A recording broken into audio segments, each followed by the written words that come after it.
All right, guys, welcome back to another episode of the Next Man Up podcast. I'm your host, Banning Crowley, and I'm my co-host, Colin Martin. What's up, guys? And we have our fight analysis expert here, Connor McPherson, on with us for this episode. So Yeah. that means that you can probably guess what we're going to be talking about. Big UFC card this weekend, Kamaru Usman versus Leon Edwards. This is their third fight. So we're just going to talk about the three main fights on this card overall. And we have Connor here to give us his predictions to win the fight on how they'll go. So I think we're just going to start with that. We'll start at the bottom of our three main fights that we're talking about. Gunnar Nelson versus Brian Barberena. And what are your initial thoughts and predictions on this to start? So these are two aging fighters that have come off a ton of recent losses, and they're not really fighting for, neither of them are going to be championship fighters and before they retire, in my opinion. So they're just fighting to prolong that career. And it's a welterweight fight, but Barberena is a replacement for Daniel Rodriguez, who's going to fight Gunnar Nelson.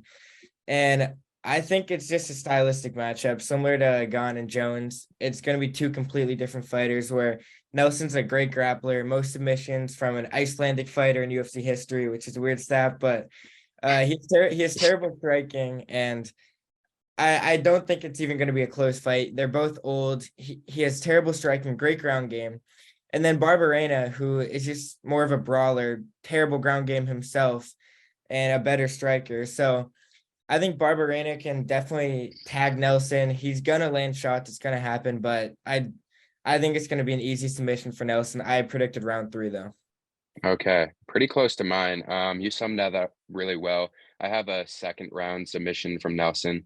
I think he's just going to control the ground game, and I think he's going to get a submission finish whenever he wants in this fight. I don't think it'll be the first round. I do like your ESPN stat though, to bring that up. Go ahead in mind. Yeah, got to get those fun facts out of the way. Exactly.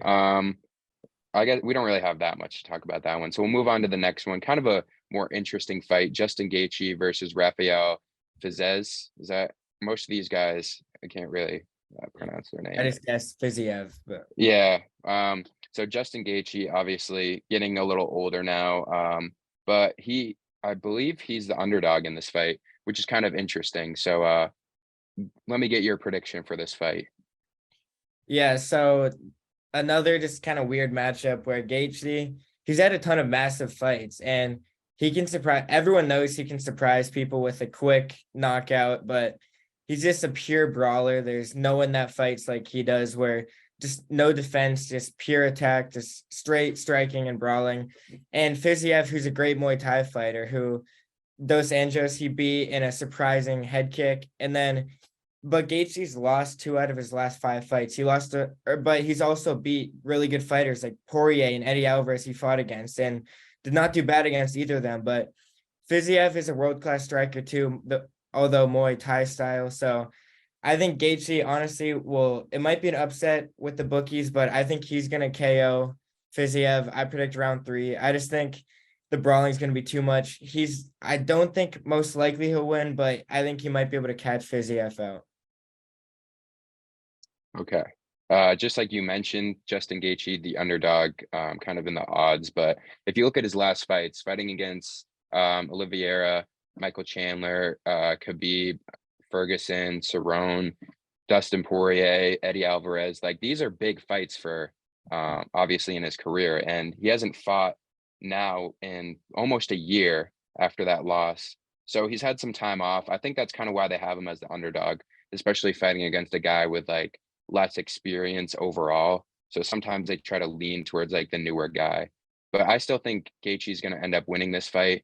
I don't think he's going to win by knockout, like you mentioned. I think he's going to win by decision. I think it'll be close, but I think he'll probably end up winning like 29-27 overall. I just don't see him finishing him. Yeah, definitely fair. I think it's going to be a very interesting fight. I think it's going to end before a decision, just because of how reckless Gaethje is, and with how his career has gone against really good fighters in the lightweight division. He's taken on the best in the entire division, and he's taken a lot of damage, but he's also dealt a lot at the same time. So I think it's going to end fairly early. Okay. Going into the last fight, we have Leon Edwards versus Kamaru Usman 3. Third time that these guys are matching up. And I would say the first one coming a long time ago. Usually we see these like trilogy fights and they all kind of happen within like a year or two, maybe even 3 years at the most. But the first time these guys fought, they were both kind of young fighters. They weren't really big at the time. They're fighting on the undercard, I believe. And Usman won that fight. And then in their rematch for the championship at this point, Leon Edwards had a very surprising knockout, and Usman was controlling this whole fight. If you look at the cards, the official cards that came out after, uh, like it was just like complete dominance at this point. And if you look back, they released a clip that's kind of been going out earlier this week. Um, at the end of this fight, Edwards ring their corner, they were just like, you have to do something, you have to catch him because there's no way that you're going to win this fight if you don't knock him out. And that's exactly what he did. Usman was up. He had 83 to 55 significant strikes at the point. Total strikes, he had 189 to Edwards 64, and he had 5 takedowns to Edwards 5. But Edwards caught him with that kick, and we've heard so much about this overall. Usman had 10 minutes of control time. Edwards had just less than 3 minutes. But like we talk about all the time with the UFC, just like we saw last week with Valentina Shevchenko, it just takes one mistake or one kick, one punch, and it can be over just like that. So with all that being said, even though Edwards is going into this fight as the champion, Usman is kind of the big favorite in this fight, and I think that's right in my opinion. I have him winning with a fourth round knockout. Yeah, I mean, yeah, definitely agree with everything. It is, yeah, their third fight. They fought 2015, 8 years ago at this point. But I don't think too much is really going to change where Edwards lost fairly easily in their first fight off decision. And then the second fight, he caught out Usman with the kick. And I think simply put, he got lucky last fight. He lost that fight until Mhm. the end, but that's is the best part about the UFC is anything can happen. Nothing's over till it's really over. And I think it's going to be an interesting fight because both of them have similar skill sets where Usman is really like methodical and breaking people's down and taking them down where they're not expecting it and their weak points in their style. But Edwards can clinch better than most other welterweights. And Usman also is a great grappler and wrestler on the ground. So they both can clinch. They both can wrestle with each other. I think it's going to be another stand-up fight. I think they're both going to be scared to go to the ground and get submitted early and kind of a lackluster ending. So I think it's going to go to the decision because Edwards is not a better fighter than Usman, and Usman doesn't want to get caught out again on some lucky kick or something. So I think it's going to be Usman with unanimous decision. Do you think he's going to just try to just dominate him on the ground and just try to prevent that stand up fighting so he doesn't get caught again? Yeah, I think that in my mind, I was thinking that Usman's going to try and take him down. He doesn't want to get caught out. But Edwards, his clinching, his grappling, he can defend takedowns really, really well. He's in great shape right now.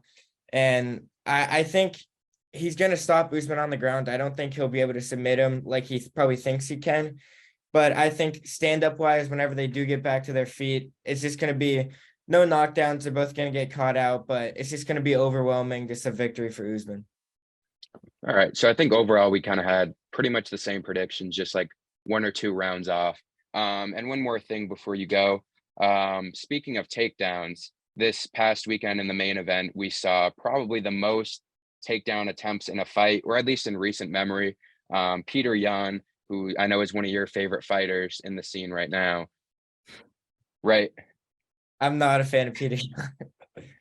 He got completely overwhelmed this weekend against Marab, and it just watching this fight back. I didn't get to watch it live, but I watched it back. Just pretty much every 30 seconds, going for a takedown. And the question now, obviously Peter Yan, he's kind of in this weird space where before this, there were a lot of people saying that he's never really lost a fight, and now I think we can all see that obviously he lost this fight. Almost, I would say, every single minute of this fight he lost, he was just being dogged on the whole fight. And what do you think's next for him? For a guy that's still, I would say, relatively young. I mean, he's only had 21 fights overall, and we've seen guys fight for a while. So where do you have him at this point? Yeah, I mean, he's 1-4 in his last five, and the fights against O'Malley and Aljo, where people are saying he got robbed, he should have won both of them. And there's no doubt the Aljo fight, illegal kick, his corner was telling him to throw a kick. If he didn't do it, he wins that. It's simple as that. And the O'Malley fight, I'm not going to get into that. It was a close fight either way.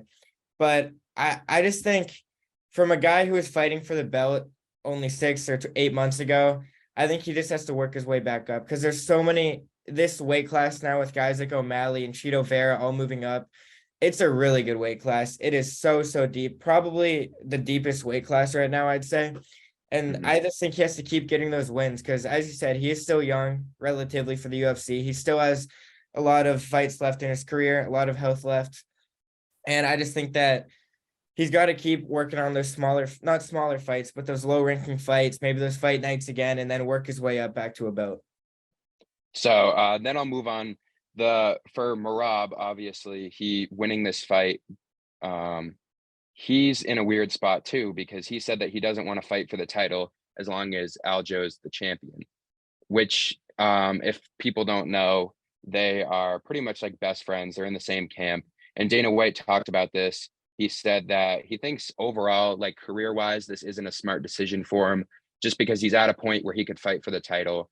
And we haven't seen one of these like two guys in one camp issue come up that much recently with title fights. We've seen it come over with guys that people match up and like smaller fights, but we haven't really seen it for a title fight. And obviously, if they weren't friends at this point, I would definitely say that he deserves that title shot. And like you said, this is one of the deepest classes right now. I would say probably the best weight class overall at this point. And we just did get the confirmation that Aljo will be fighting at UFC 288 for the title. And a lot of people thought that this would be against Sean O'Malley just because that was kind of promised. And we didn't really know what was going to end up happening with this matchup just because we've heard that Henry might pull out, that Aljamain might pull out. But there is some works that I've heard. Sean O'Malley did say that he's in camp right now. So he could be a replacement fighter. He could end up in this title fight. So I know you're a big Sean O'Malley guy. What do you think of? Do you think he's going to get a title shot before the end of this year? How does Marab kind of fit into this? Because this is a very deep weight class. And I would say, obviously, there's a lot of guys, but I would say at this point, Aljo, Henry, um, Marab, and I would say Sean O'Malley are kind of the top four guys at this point. Yeah, I agree with the rankings, and it is a tough spot. Well, like, because first off, Aljo got the belt, or his last fight against Dillashaw. I mean, as Dillashaw was hurt, it was a bad fight.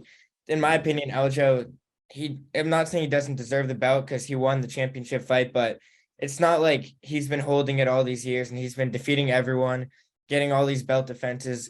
He's not unbeaten up there. I mean, I can't speak on their personal friendship, but if it was me, Marab should be fighting him because neither of them are good enough, in my opinion, to go up or down a weight class. Marab is just too small. The younger guys will just pick him apart down, or the smaller guys, I mean, will pick him apart down there, and he's not big enough for the next weight class. So that'll be interesting with him. But O'Malley, definitely, he's been moving up fast. So many young prospects are hyped up in the UFC that don't really work out, and we're seeing it a lot recently, where it seems like Dana White is really pressing and pushing for these young guys to get a ton of media attention and notoriety and getting these big title fights. So I don't think O'Malley's good enough for the belt his next fight. I think a replacement for him is probably perfect. I'd have guys like Cheeto Vera above O'Malley on my own rankings, but I think he gets one more big fight to really cement himself in that spot, and then he gets the belt after that. Do you think just the way it is right now with that title fight happening in May, where do you see that kind of happening for Sean O'Malley? Because if he fights, let's say in June, then that's definitely a possibility that he could fight for the title in, let's say, November or December. Yeah, I'd agree with that progression there. I think because the Yan fight was a massive upset. He was not projected to win that fight and move all the way up the rankings. And I don't think it'd be fair to give him the title fight that this soon. So I think you give him one more fight, you give him time, and then obviously he needs to win that. And then once he wins that fight, you can't really disprove him anymore up there. So give him the belt fight or the title fight after that. Yeah, We did see Dana White did say after that fight that he would be the number one contender. So a lot of people automatically thought that the number one contender have a title fight next. And it was looking for a while that he might actually have the fight against Sterling, just because of everything that was going on. Because I mean, I won't really believe this matchup until we see it, just because there's been so much talk from both guys about both opponents pulling out. They both want a backup fighter for the other guy. So I guess we'll just have to end up seeing what happens. And that'll happen in May. So you'll be back on and we can talk about that then. We do have some other big fights coming up towards the end of this month too. UFC 287 is going to be big as of right now. We have Israel Adesanya versus Pereira, and that's a huge fight. The third time that they're going to end up fighting overall in the MMA setting. They did fight obviously last time in the UFC setting, but they did fight years and years ago. I think it was in the kickboxing circuit, right? Yeah, kickball. So we'll see if Israel can bounce back from that. That'll be April 8th. So we'll probably see you back on then. If you have anything else you want to talk about for this card. I'll just say one more thing about Pereira Adesanya, because that would be super exciting. And I think Pereira is a better fighter, and I think he's going to prove it that Adesanya, he's a little bit of a fraud Adesanya against bigger fighters. I thought of that for a week, so I had to get that line out there. Thank you. Yeah. All right. So we'll see you in less than a month for that fight. Yeah. Can't Thank wait. you, Good to Connor. have you. Yeah. Thank you, Colin. Thank you, Banning. See you. See you later. All right. Well, with Yeah. that, what? So, well, he's out of here. Oh yeah, finally. So now we can get into some more pressing issues. Some things that you can probably comment at that point. I know UFC, it's kind of hard overall to get into like the smaller fights, I've noticed. I kind of been on the edge. Like last year, I would say I was definitely more of a casual, but it takes a lot to get into just because there's so many guys fighting all the time. But I'm sure you'll end up watching it. We both know your roommate, big fan of the UFC, Mr. Mud. Yeah, You're my shout out to guy. Mub. And I really don't mind. I mean, I know this is a podcast, that we run, but I like getting Connor on here. I just like listening sometimes. I feel like one of the fans at home. So Yeah. I think we both kind of felt like this last year when we were watching the MLB, because both of us last year was our first year watching the MLB. So kind of hearing all our friends who kind of knew more about it, I think we both kind of just like to step back and hear about it. And then you just pick up things over time. So speaking in the MLB, I guess we'll start with that. That's kind of we've been doing our predictions over the past few weeks, and this is our last prediction. We're doing the AL and NL West. So if you want to start, I say we'll probably just start with the AL West, right? yeah, I mean, might as well. I'll move from bottom to top. We've been switching it up in a couple of different episodes. Not a lot of stuff to debate here when it comes to the bottom. I have the Oakland A's going 60 and 102, which actually hits their over at 59.5. And then we get choppy. At fourth, I have the Angels going 76 and 86, which is a bit under their 81.5. It's just they never put it together. But again, on paper, which we love to talk about, it's a really good squad. So that was tough for me. Then at third, I have the Rangers going 80 and 82, which is also their under 81.5. Obviously, the DeGrom pickup is big, but I think they have some underlying issues there. At second, I have the Mariners going 89 and 73, which is over their 86.5. It's a good team. They were good last year. They beat my Blue Jays in the wild card, and I think they've made improvements. They got my guy, Teoscar Hernandez, as well. And then at first, I have the Astros winning 100 games, going 162, hitting their over at 97.5. I think they really are just running back a lot of what worked for them last year. And, as much as I dislike the Dodgers, and you do, especially after that World Series, they're a good team. It's going to be hard to deny them a lot of regular season wins.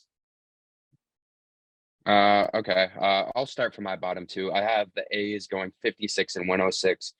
We talked a few weeks ago. I think every week we end up saying that this team is the worst team in the league. I think overall, now that we've done all the predictions, the A's are just terrible overall.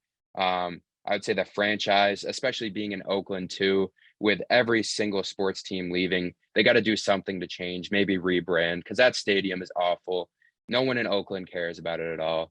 I bet And I think many times it's just as bad as people say on the internet. Yeah. So 4, I have the Rangers going 79 and 83, just under their projections. I have the Angels going 83 and 79. I have them going over. So a little difference between our predictions. I think they'll pick it up. I think Shohei right now, we'll probably have official predictions, but he's my MVP as of right now. I think he's what he does in baseball just can't be replicated. And I think he's right now, he's kind of in that pocket where we saw a few years ago where Russell Westbrook was. Like the first year where Russell Westbrook averaged a triple double, everyone's like, oh, this is amazing. But once you do it, I think we get used to it. And I think people are getting used to how good Shohei is at hitting and pitching, and people are getting sick of it.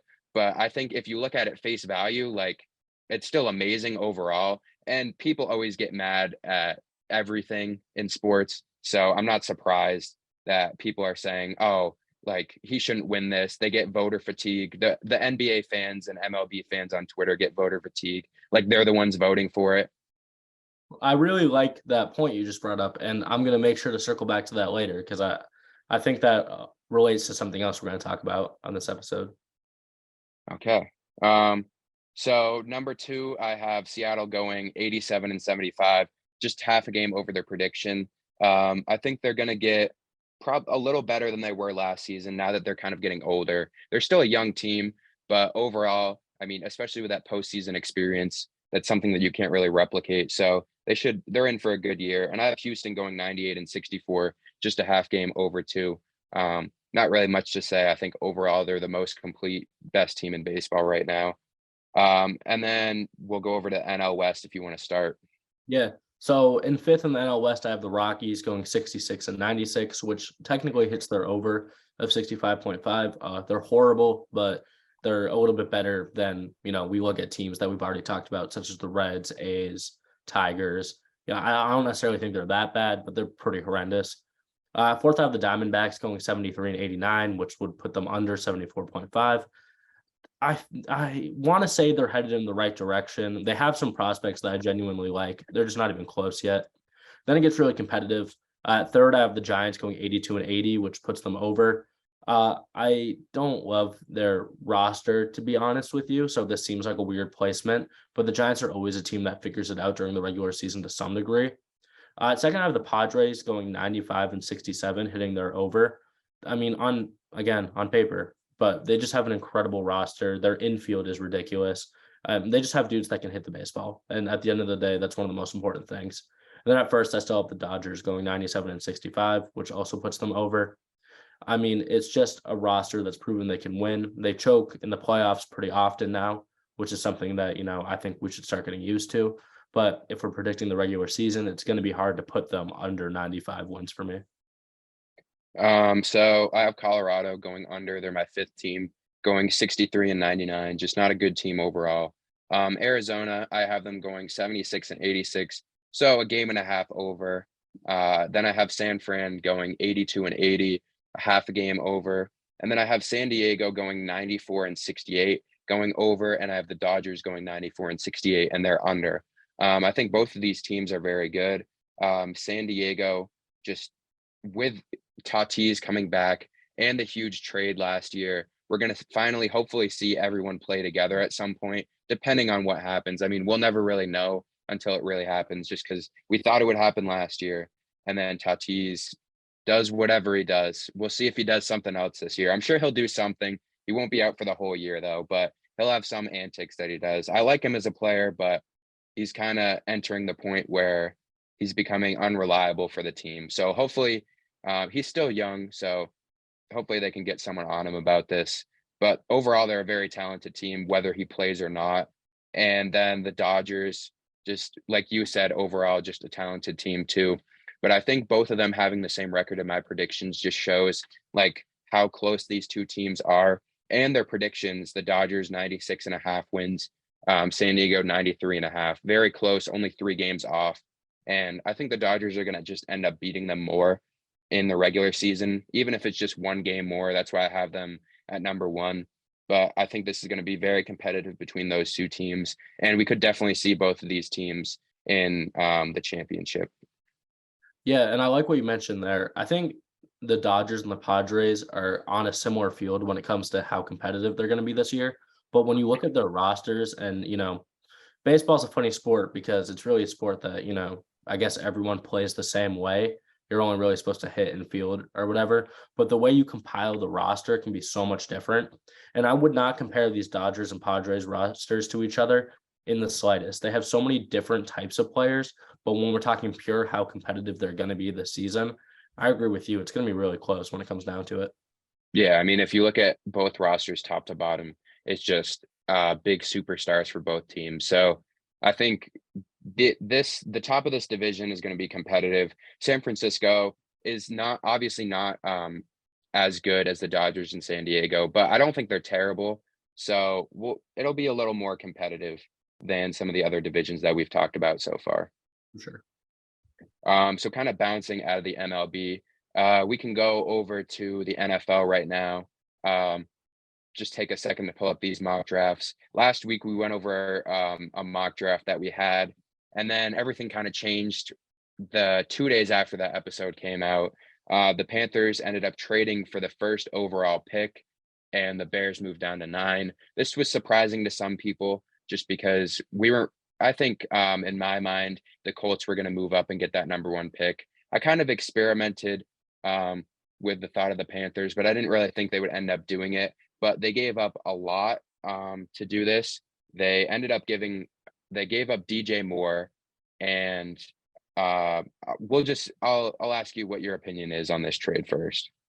Yeah, so I mean, generally, you look at the trade details, and it's really easy to think that the Bears got a steal. And I do agree with that at the end of the day. But when you really look at it, the price for the first round pick has fluctuated a lot. It takes a lot to get the number 1 pick because the idea is you're getting a lot. They mortgage some of their future to basically get a lottery ticket on the franchise. Now, don't get me wrong. If the Panthers draft the right quarterback and he's the guy, that doesn't necessarily make them Super Bowl contenders right away. But being able to draft a franchise quarterback and win with a quarterback on a rookie contract is the key for success nowadays. The only team that goes against that right now is the Chiefs. But even the Chiefs were doing that when they started their dynasty. So I think it's really important. I think if I'm the Bears, I'm really happy. This is a better, trade package than I think you would have expected earlier on. You got what you wanted, but the Bears moving down to number 9 is no joke. They really could have used a guy like Anderson and Carter. And, according to my mock, I'm assuming according to yours and according to pretty much everyone I've seen, neither of those guys are going to be available at 9. So it is a risk for the Bears because let's not discount the fact that when you have the number 1 pick, you get whoever you want in the draft, even if they move down to number 2 or something like similar to that.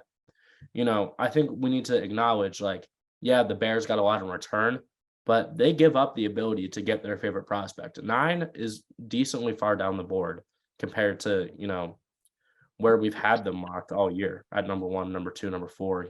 It's a big difference. Yeah. You summed it up really well. And I think the Panthers, the whole motto for trading up for this is they're trading up to get their guy, whether it's the rookie deal obviously is a big impact, but they're getting their franchise quarterback and what they believe. So they haven't really had a franchise quarterback since Cam Newton left. They tried to with Sam Darnold and it just didn't work out well. And then we've seen Baker Mayfield at one point. I almost forgot about that. I just pulled that out of my memory. Yeah. And I think a lot of people at this point, we all kind of agree that CJ Stroud's going to go number 1. That's what we've been seeing. Whether he's the best guy or not, it seems like that's what the Panthers think for their pick. We kind of talked about the possibility of them taking a quarterback at 9 before, and I think they traded up because they didn't really want to take the risk with whoever was left, whether it was Will Levis or Anthony Richardson. So I think they just traded up and kind of secured their guy, which we'll probably end up seeing as CJ Stroud unless something changes. He did have a good combine, so I'm not too mad at the pick. And especially with Bryce Young being a little smaller than we kind of expected, I can't be too mad at them. If that's their guy, then that's their guy. And with quarterbacks, a lot of the time, it ends up in the scenario that they're in. And he's not going to be in a terrible scenario. Obviously not the best, but whenever you're the first overall pick, you're never going to be in a really good scenario. Right. And one thing I wanted to mention is just because, you and I and a lot of other people on the internet have a consensus for guys that should go first round when it comes to quarterbacks in this draft. We are not NFL scouts. If you look at a team like the Panthers, they very easily could have only liked 3 of those guys or 2 of those guys. And if that's the case, you have to move up because sticking at 9 and taking your 4th favorite quarterback in the NFL draft is not something that should be a good strategy. If you're like us, and maybe if I were the Panthers, would have stuck there because I like, my 4th quarterback, not that much different than I like my 1st quarterback. But for all we know, the Panthers could have a guy like Levis or Richardson in their 3rd round. Teams Yeah. view these prospects way more varyingly different than we might. So that's another reason I think moving up to 1st on the internet might not be popular. But if they have a guy that's clearly their number 1, you have to go get him at this point. All right. So speaking about the mock drafts, we can start. Just a little spoiler. Most of our first picks are the same. Did you say the first 9 are? First 11. First 11. Okay. So I'll just kind of breeze through these. I have mine up right now. So first we have the Panthers taking CJ Stroud, and then the Texans taking Bryce Young at number 2. Third, we have the Cardinals taking Will Anderson Jr., who falls in this scenario a little bit. He probably could have been the first overall pick if the Bears did stay there. But the Cardinals are probably ending up with, in my opinion, the best player in the draft overall. And then number 4, this might be a little different from other people, but we both have the Colts taking Anthony Richardson. I think we both like him more than Will Levis, and we've both expressed that on the podcast so far. And either way, the Colts, in my opinion, are taking a guy that's not really as solidified as the top 2 guys. So we could see them taking Will Levis, but in this mock, we both have them taking Anthony Richardson. And then at 5, Jalen Carter falls to the Seahawks, and there's going to be some off the field stuff that will probably end up being talked about a little more once the draft comes around. But at 5, if the Seahawks can get a guy who was mocked at number 1, even like less than a month ago, I think this is really good for them. At 6, the Lions still taking Christian Gonzalez. At 7, we have the Raiders taking Will Levis. And at 8, the Falcons taking Tyree Wilson. I think this is a steal for them overall, because he probably could have been a top 5 pick. I know I had the Seahawks taking him at 5 for a while, but now he falls to them. And then the Bears trading down to 9, taking Paris Johnson Jr. 10, we have the Eagles taking Joey Porter. And 11, we have the Titans taking Peter Skoronski. Yeah, and before we move on to the rest of the draft, I really want to hone in on pick number 7, because we both made these drafts before we saw Vegas go out and sign Jimmy Garoppolo.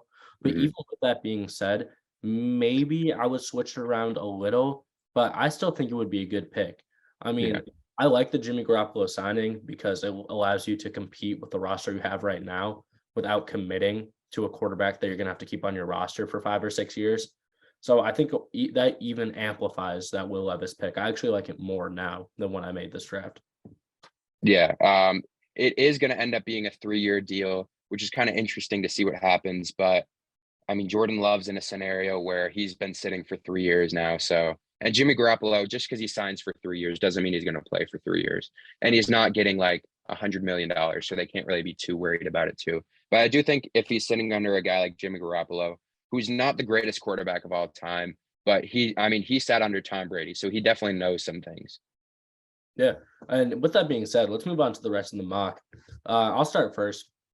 At 12, I have the Texans taking Lucas Van Ness. I'm not going to go in depth on every pick, but this one specifically, he reminds me a lot of J.J. Watt. Maybe not as talented coming out of the draft, but the Texans have proven to like edge guys like him before. At 12, I have the Texans taking Quentin Johnston. I've seen a lot of people talking about Jackson Smith and Jigba being the first receiver taken, but I think they got to take Quentin Johnston. Reminds me a lot of a receiver that they had before. Now I'm blanking. Andre Johnson. He tested out a lot like Andre Johnson, just a little bigger, which, I mean, that's probably better for them too, but he could definitely be their franchise guy for a while. Yeah, and my next pick might age poorly, but, we've heard a lot of buzz about the Jets acquiring Aaron Rodgers. So in my little scenario, I have the Packers in this spot because of that reason. We'll see the details more going forward. So this might be bad. Who knows? But at 13, I have the Packers taking Quentin Johnson. The Packers have always preferred size at receiver to speed. And if you're going to hand the keys over to Jordan Love, first step is get him something on offense. So it's a little ironic to take a receiver right after you get rid of Rodgers, but it's time. So I still have the Jets in this spot, and I have them taking Broderick Jones, who, in my opinion, is probably, I would say, he's probably solidified himself as the third best tackle. Yeah. At 14, it's my only trade except for my projected Aaron Rodgers trade. I have the Steelers seeing the board right now and moving up because Devon Witherspoon is still there. I think he fits well with the Steelers. And so I have him trading up with the Patriots, who love to move down. I have the Patriots staying at 14. I have them taking Jordan Addison.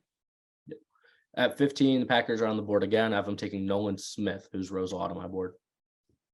My guy, Nolan Smith. I have the Packers staying where they are in this scenario. I have them taking a receiver like you did, but I have them taking Jackson Smith and Jigba, who's fallen to them at this point. At 16, I've had this pick for a couple weeks now. I have the Commanders taking Deontay Banks out of Maryland. I've had this pick for weeks now. I have Washington taking Osiris Torrance. I think they need an interior offensive lineman, and this is the best in the draft. Yeah. 17, my Patriots moved down in this scenario, and they're still one of my favorite receivers on the board. I have them taking Jackson Smith and Jigba.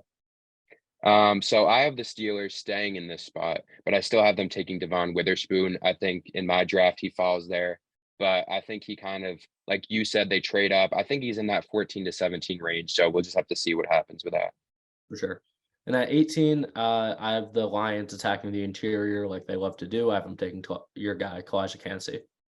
I have that same exact pick. We'll talk about this a little later when we talk about the winners and losers and the risers and fallers of the combine, but yeah, I'll save it for later. But one of my favorite prospects as of right now. Yeah, and at 19, we have one of my favorite prospects who it fluctuates a lot depending on who's drafting. I have the Buccaneers taking Brian Branch out of Alabama. Yeah, I think Brian Branch overall, I mean, we've said this on pretty much every episode. It's really, he's in the same spot as Bijan Robinson. Great prospect, but position-wise, we don't really know. And I think this kind of brings up a point. The Bucs are in a spot where they're picking at 19, but they need everything. And usually we see a team that needs every position almost, like in the top 5. But Yeah. looking at the team needs, like the Bucs need a lot. And I have them taking Dalton Kincaid right now, but I think Brian Branch is definitely a good pick for them too. For sure. At 20, I have the Seahawks here taking Jordan Addison, probably my favorite receiver left on the board. I have the Seahawks taking Nolan Smith here, and he's fallen a little bit in my draft just because I think teams are definitely going to look, especially with the trades, we might see more teams kind of go for receiver, and especially if Aaron Rodgers gets traded, we don't really know what's going to happen. Yeah, and you got the Georgia guys back together. At 21, speaking of Georgia guys, Broderick Jones is still on my board. I would agree he solidified himself as the third best tackle. Put him on the opposite side of Rashawn Slater. It's a great pick for the Chargers. I have the Chargers taking Zay Flowers. Yeah. 22, I have the Ravens taking Miles Murphy out of Clemson. And I also have them taking a defensive player at 22. I have the Ravens taking Lucas Van Ness. I had him at 7 before, or at 8 to the Falcons, but since so much changed, especially in that top 10 with the number 1 overall pick, essentially being a quarterback at this point, when before it was going to be a defensive player, I've had him falling down, and especially falling from 8 to 22 is a big fall. And it's not necessarily his fault. I think he's going to be a great player overall, but with Will Anderson falling to 3 and Jalen Carter falling to 5, when both of those guys could have definitely been like 1 and 3, it's going to change a lot, especially on the defensive edge and line boards. I agree with that. 23, I stick with my another Clemson defender. I've had him here for a while, Brian Brzee to the Vikings. The Vikings, I have them taking Deontay Banks. I've had this, I think, in every mock draft we do. Yep. And another pick that we see all the time at 24, I have the Jaguars taking Osiris Torrance. At 24, I have them taking Brian Branch. He fell, like we talked about before, position-wise, but they definitely need some defensive backs. So I think they got to take the best one available. Yeah, at 25, I have a pick. The Giants, I know that's going to make Banning upset, but I've really thought about this more, hence I'm I already acknowledging know what's gonna happen. right off the rip. I think Dalton Kincaid is the best tight end in this draft class. But as I look into the scheme, you mentioned in the last episode a guy like Darnell Washington would fit that scheme in the blocking sense. I'm going to roll for a guy that fits it more in the receiving sense. I have Michael Meyer at 25 to the Giants. Oh, okay. I'm not too mad about that. I thought you were gonna go with Keely Ringo, and then I was gonna Oh, be very upset. no, we were not doing that. Okay. I still have them taking a tight end. I have them taking Darnell Washington. Um, I was really debating with the Bucks if they take a defensive player, then I definitely think Kincaid would fall to this spot. But in my opinion, with Washington and Mayer both on the board, I think the Giants take a little bit of a risk with Washington. Yeah. At 26, Zay Flowers is still on my board. The Cowboys love taking best player available, and I would call him that. So, I agree with you. I have the Cowboys in my draft taking the best player available still, and Brian Brzee. for sure. 27, I have the Bills shoring up the running back thing. I don't think they're going to attack it in the offseason during free agency. So Bijan Robinson falls here. I have the same pick as you, and we've talked about this a lot. Bijan Robinson deserves to be, I would say, definitely top 15, if not a top 10 pick. But the way that the NFL views running backs at this point doesn't seem like that's going to happen. 2018, geez, at 28 to the Bengals. I have a tackle I'm pretty high on, Anton Harrison. I had this last draft as well. Yeah, I have the same pick as you. And at 29, this is the same as my last mock. I have the Saints getting who I think is the most underrated corner in the draft, Cam Smith out of South Carolina. I have the Saints taking a defensive player too. I have them taking Miles Murphy. At 30, this guy fluctuates a lot on my board. He's a Tennessee guy, so those guys always move up and down for me. But I have the Eagles taking Darnell Wright to shore up the tackle spot. I have the Eagles taking one of my biggest risers so far in Maisie Smith. Yep. And then at 31, if I remember right, we're pretty similar on this. I have the Chiefs taking Josh Downs out of North Carolina. Just you need another receiver in the room. They have some guys, but if Downs could develop into your slot guy, that's exactly what you want. Yes, I have the same pick. He tested out really well at the combine, and the Chiefs are in a spot where they pick at the end of the draft almost every single year, and they still end up with like a top 25 talent almost. Every time. I think that wraps up the mock draft. We can go right into the risers and fallers. We kind of alluded to that a little bit. And I'll just go through my risers real quick. I have Nolan Smith, Joey Porter. I'm huge on them, and Maisie Smith, who I just talked about, all having good combines. Jackson Smith and Jigba has been a riser too for me. For a while, I think pretty much everywhere you looked in all the mock drafts, Quentin Johnston was the first receiver. But now we're seeing teams kind of be mocked to pick Jackson Smith and Jigba first. And he had a really good combine. So he's kind of a riser for me because he could definitely be the first receiver taken. But a guy that I do really want to talk about is Kalijah Cansey. And overall, his combine was amazing. He ended with a 94 athleticism score and a 77 production score. And the athleticism score was the best in his position. And the production score was second. And he ran a 4.67 40, which was second at his position. And then he ended up measuring out at 6'1", 281. And a guy who also measured out at 280 range and 6'1", who ran a 4.68 in the combine was Aaron Donald, who is, I mean, they're both, obviously Aaron Donald has become like a first ballot Hall of Famer. But if you just look at it on paper, Kalijah Cansey is just an animal. And before this, I had him going as like a second day guy, kind of in that second to third round. But I think he solidified himself as one of the best in his position. And he's kind of a little more raw than Aaron Donald was when he came out of college. But I think he could definitely develop too. And I think if you just look at his athleticism, especially at that position, he's just going to be an insane player. Yeah, and I was really excited to hop in on an Aaron Donald comparison, but you beat me to it. I mean, obviously, we're not comparing dudes to the best defensive player of our time, and I'm gonna say that it's true. Yeah. But with that being said, I think because of the success of a guy like Aaron Donald, teams are more comfortable to draft an interior exclusive, smaller guy. I mean, Aaron Donald was originally schemed to success and then absolutely just took over on his own. If you can do that with a guy like Kalijah Cansey, which I think Dan Campbell has the ability to do, you're golden. If we're talking about my risers, I also have Nolan Smith on here, but the guy I want to talk about is Brian Branch. And it's so funny because this feels like a bad pick because he's a riser that could be lower on my next draft. And as we mentioned, every time we talk about him, he could really go anywhere in the first round. I think legitimately, if a team wants to take him as early as 10 or 12 range, it's not a bad pick. He's really that good. It's just what team needs him and where can he fall. I think when we talk about best player available, he's in my top 10. He's so solid. And what I think of when I see him play is versatility. Because by all accounts, he's listed as a safety, but he plays nickel corner. I have my opinion at least is that he can play some slot corner too. He moves everywhere. He's not the biggest by any means, but now we see the small cornerback wave so often. It's really not even a hinder on him. He's athletic. He covers well. His tackling is underrated. I know when you think of a corner or any secondary guy, you don't want to hear how good their tackling is because that usually means they suck at everything else. But generally, I think tackling is one of the best parts of his game. So, I mean, sure, he might fluctuate from mid to late first round, but to me, he's an early first round talent. So we can go into the fallers real quick.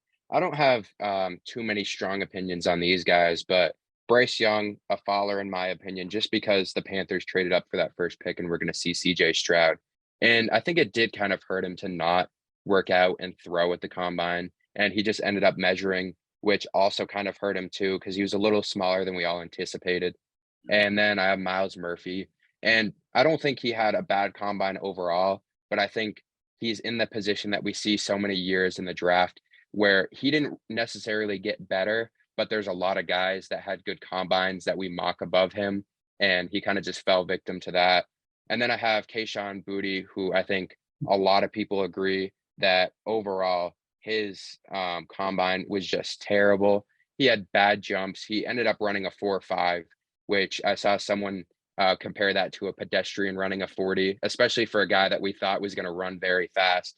And with all the other receivers in this draft, especially like smaller guys who ran faster, I just think he's not going to end up. He's obviously going to be like a day 3 guy at the latest, like at the start of that.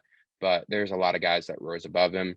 And then Keely Ringo, just a bad vert and bad hip mobility. I've watched every single Keely Ringo game that he played in college. Obviously, I'm a big Georgia fan, but he just had a bad combine overall, and I just don't think he's a good player. But we'll end up seeing what happens overall. And then Clark Phillips, he ended up measuring at 5'9", 184 with a 4.5 40. And this just basically puts him at a nickel cornerback for his whole career. And I don't think we're going to end up seeing him, especially at that size and that speed. So he's fallen down. And just like receiver, cornerback, if you do well at the combine, you're going to get mocked above just because it's both of those positions. We see so many guys where their size is so similar. So we just have to end up seeing how fast they run and like their vert and mobility. Yeah, I think the Will Levis fans tried cutting my lights out because I have him as one of my followers. I was never super hot on him to begin with, but I'm running out of excuses to mock him to the Colts at 4. With that being said, I don't have any other guys that are super big. Dalton Kincaid fell in my mock, but I still like him just as much as a prospect, if we're being honest. And then another guy I want to talk about who I think he's fallen to most people is Rashee Rice. I genuinely just don't think he'll be a good NFL wide receiver. I mean, I can get as detailed or as vague as you want about it. It's his measurements. It's the way he plays. It was his Senior Bowl stuff really sold it for me, even though that was a little earlier in the process. I don't think he's very good. He would not be in my top 15 receivers in this draft. So I think that's just a hot take I wanted to get out of the way in this segment. So next we'll move on to free agency. It started to pick up a little bit. We'll start off with Jimmy Garoppolo. We talked about it a little bit before, but Jimmy Garoppolo is going to end up signing for 3 years with Las Vegas. So for Las Vegas, this is an interesting move, especially with the potential of drafting Will Levis that we talked about earlier. I don't think it's a bad move for them overall. I don't know if this officially puts them out of the quarterback race. I think we'll hear a little bit before, especially in the coming weeks, if they're going to be like, yeah, we're not drafting a quarterback. So that would definitely change up the mocks overall, because then I think Will Levis falls like a lot more, because I don't really see a team after the Raiders immediately needing a quarterback, but we'll end up seeing what happens. A team might trade up. Do you have any thoughts about Jimmy Garoppolo? Yeah, I mean, money wise, it could have been a lot worse, I guess is what I'm going to say. And I guess this is a common theme of me not liking the length of these contracts. 3 years seems like one too many, but you need to secure some sort of quarterback. You literally don't have one on the roster at this point. So going out and getting a quarterback for not too much money, it frees you up to either attack quarterback this year or not. It gives you an option. If you didn't get him, you would have had to. And when other teams know what you have to do in the draft, you might as well not even show up because you're going to get screwed. So I think it may, although it might not, make them competitive in the AFC West, it's going to give them more options. So with that being said, I do like the move. And then the next big thing that we saw the Dolphins trade for Jalen Ramsey for a third pick and a tight end who probably will never see the field for them. Overall, initial thoughts, I think that this was a big trade for the Dolphins, and they kind of just took for a third round pick. I think Jalen Ramsey was definitely undervalued. I know we were talking about it last week, the potential of them getting a first round pick, and we were kind of not really sure if the first round pick was worth it, but I think a third round pick is definitely a big difference. And I think overall the Dolphins definitely won this trade. I don't think a third round pick is awful in return for the Rams. And you kind of said it in the last episode, they're trying to build that draft capital back up that they basically ruined for that Super Bowl, but they got the ring. So that's all that matters. Yeah, and I had some notes on this one. And as we both know, cornerback value is really weird in the NFL. It's not, I mean, you'll see guys that are clearly worse than Jalen Ramsey get a return for more than a third round pick. It gets kind of foggy around stuff like that. The Rams can get a ton of value back, but it also takes them out of that little cap hell situation they were about to be in. You're already in it with Stafford and Donald and all these other big name players that you've had to pay. But with that being said, moving on from Ramsey, it's going to take a bite out of that. So, I mean, I don't know if they were going to get more than what they got. I think people really hyper focused on the Hunter Long thing for some reason. He was just a player to get back. The Rams get their third tight end. Who cares? It's really all about the third round pick. And if I'm the Dolphins, I like this trade too. If that's all the value you need to get a dude that you consider an all-pro corner, which I still do. We're big fans of Ramsey on the show here. I don't think you can complain. I think it was a good trade for both sides, even though it seems like the Rams are getting fleeced at the moment right now. Yeah, Rams, I think overall definitely got fleeced out of this trade. Yeah. So your guy, Daron Payne, signing with the Washington Commanders. He is the highest paid D lineman not named Aaron Donald, which I saw that as a post. I think it was from Ian Rappaport. Just kind of weird overall. Like, I don't know why you don't just say the second highest, but got a big bag, 4 years, $90 million. And at D lineman, it's kind of like cornerback, especially getting paid. These guys can be really good for a year and then fall off a lot. But I mean, he's still young, and I think he's going to be there for more than 4 years. He'll definitely get money after this too. And one of the best at the position, definitely top 10 at this point. Yeah, I don't have a lot of comments on that. I think you need to pay a guy like that. Having a good interior defensive lineman has proven to be a key to success, and I'm a big fan of his. I think he deserved that money. Is there anyone else? We haven't really got that much big free agents at this point when we're recording this. No, I mean, we see some guys move around. I mean, Von Bell, I believe he signed with help me out here. I want to say the Raiders, but that might be incorrect. But with that being said, yeah, I don't know. I did not. It's always a good start when you throw someone out and don't even know where they went. The Patriots, as a Patriots fan, the Patriots moved on from Jonnu Smith for a 7th round pick.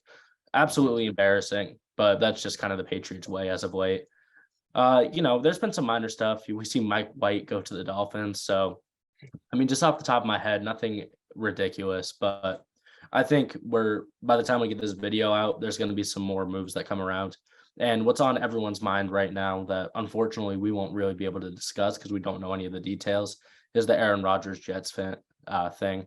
At this point in the video, while we're recording, it seems like he's going there. We're at the point right now where the Jets players are tweeting out how excited, but there's been no official report, and we don't know any trade details if it's happened. So with that being said, I think that's all we got right now. Another interesting one that I want to bring out, kind of a smaller one, but Jamel Dean staying with the Bucks. I was kind of surprised about that. I'm a big fan of him. In college, I thought he was a great player too. So I thought it was interesting that he stayed there. I think he could have gone somewhere else and got a lot more money, but I think it's just interesting too. And Chase Winovich is reported to be signing with the Texans, not official as of right now, but Ian Rappaport said that he's expected to go there. So I'm a fan of him, and I know he was on the Patriots for a while, and he did good there. So I think hopefully the Texans give him a good amount of money because I think he's worth it. He's still young and could definitely develop into a good player. Yeah, I'm a fan of his. I think Texans are a good team for him. I think he should just get more snaps. So if you can get that in a team like Houston, then why not? Yeah, and he's in a spot where if he messes up, it doesn't matter, especially with the Texans. Pretty much. So I think we can kind of move on from that. There's not really much left in the NFL that we can talk about. Like you said, Aaron Rodgers has kind of been, it's officially unofficial at this point. We've seen players tweet out, and we've seen, like right before this episode, I saw that Aaron Rodgers, because we were just kind of waiting for him to say that he wants to go there. There's been reports that the package is already made, and they're just waiting on if he actually wanted to go there, because he said a lot of things. So they kind of just want to make sure he writes his name down on the paper first.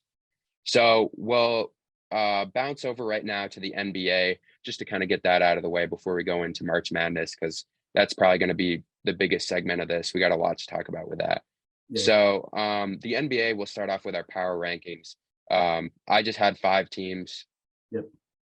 So I'll start from the bottom. I have the Celtics at 5, and the power rankings overall, it's just kind of in the moment. It's not the best team like overall over the season. So that's why I have the Celtics at 5. They've been on a skid recently, but they've been so good all year that it's got to happen at some point. So I think it's not terrible that it happens right now, especially if they get back to form, and having a 1 week bad skid isn't going to change you from the championship team. And then at 4, I have the Cavs. They had a big win against the Celtics coming back in the 4th quarter, and Donovan Mitchell has been clicking there with that young roster, and hopefully we'll see them make a deep run in the playoffs. It's always good to see a new team kind of come back, and this is the first good team kind of since LeBron was gone. So it's good to have a new identity for a team like the Cavs.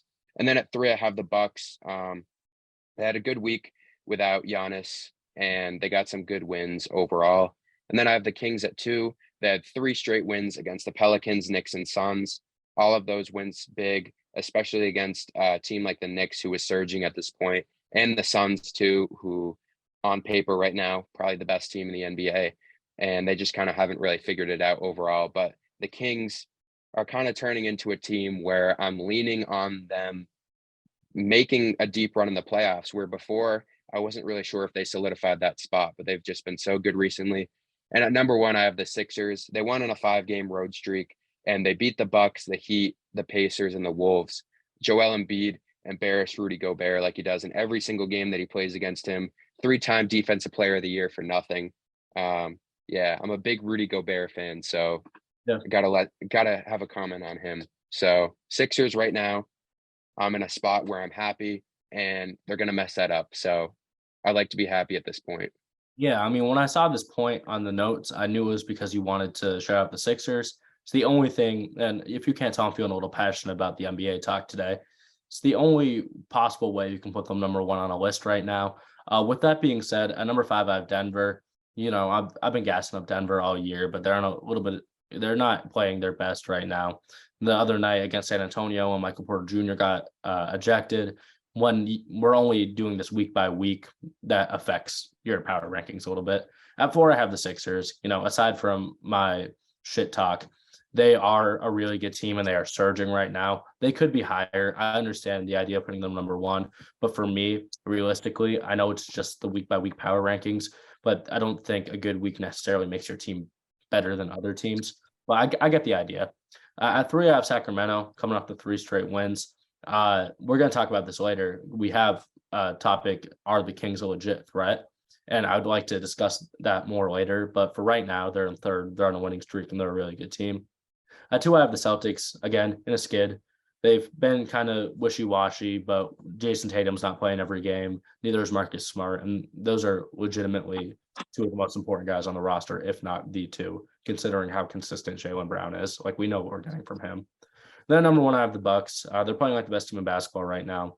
It's scary to be a Celtics fan if they're going to be at full force.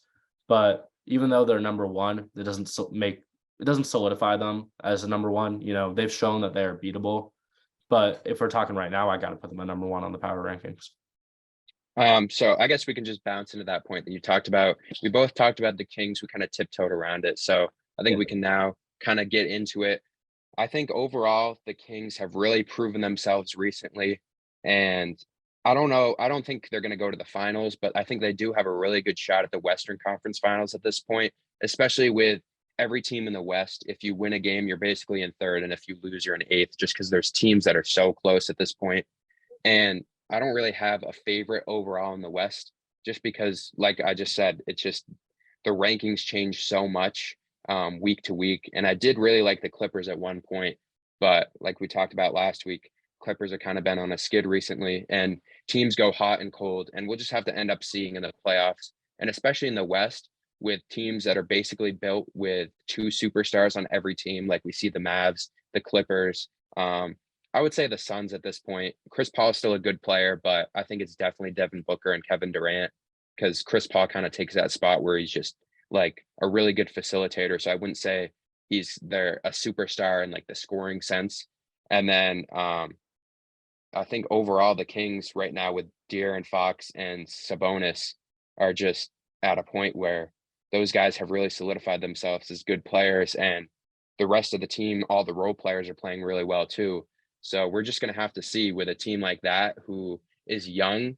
Playoff experience is one of the biggest things that kind of gets understated in the playoffs, because we see a team that's why I think so many people are hot on the Lakers to make the finals, or even just the Western Conference Finals, because you look at it and you're like, LeBron knows what he has to do, whether people agree with them making the playoffs or not.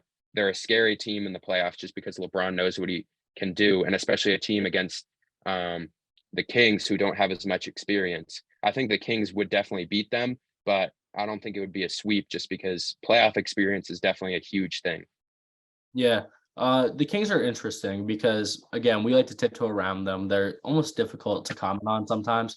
It's strange because they are incredibly consistent, but you also see them as streaky sometimes. You know, it's kind of a night in, night out basis. But as we see with their record and their play, they're usually locked in.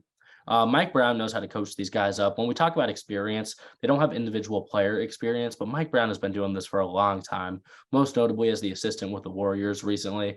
And we saw that impressive stretch he took the Warriors on when Steve Kerr was out with personal matters during 2018, 2017, if I remember correctly.